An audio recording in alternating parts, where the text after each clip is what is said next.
There's a thing that you've been meaning to do. Not something small, something that matters. A project, a conversation, a change that you've been circling for longer than feels comfortable to admit. And you haven't started. Not because you don't have time, not really. You've had pockets of time. You've sat down near it, thought about it, maybe opened a document or made a note, and then quietly moved on to something else. The easier explanation is laziness. Most people reach for that one first. It's tidy and it fits. It's also usually wrong.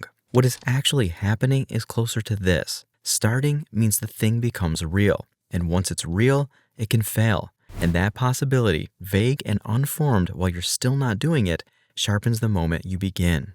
Psychologists who study this call it avoidant procrastination. The delay isn't about the task, it's about the feelings the task brings up. Anxiety about doing it badly, doubt about whether you're capable, a low background fear about what it would mean if you tried properly and it still didn't work. The avoidance removes those feelings temporarily. Not starting means not failing. The relief is immediate. The cost is invisible for now.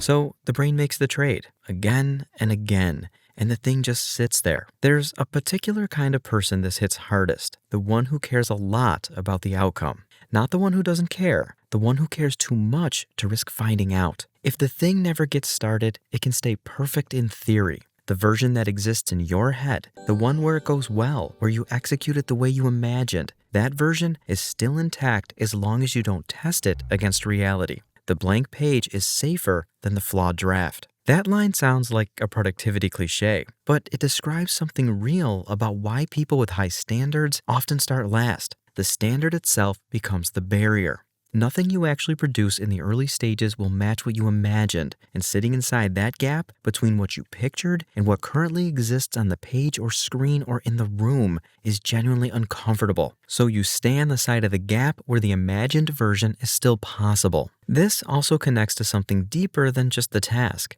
Not starting protects your idea of yourself. If you try and it goes badly, that's information. Information that you now have to live with. Information that might say something about your ability, your judgment, the seriousness of the thing you wanted to do.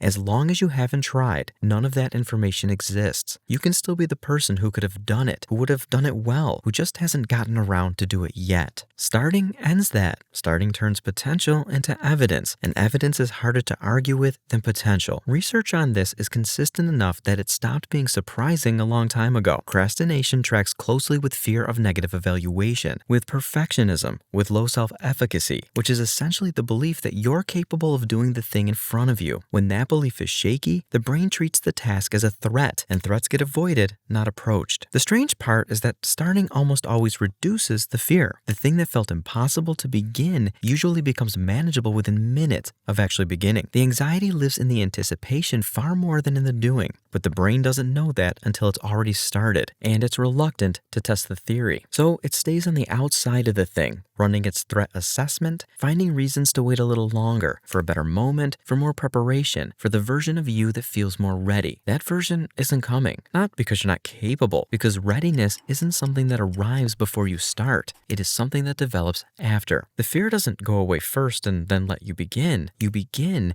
and somewhere in the middle of it, you notice the fear got quieter.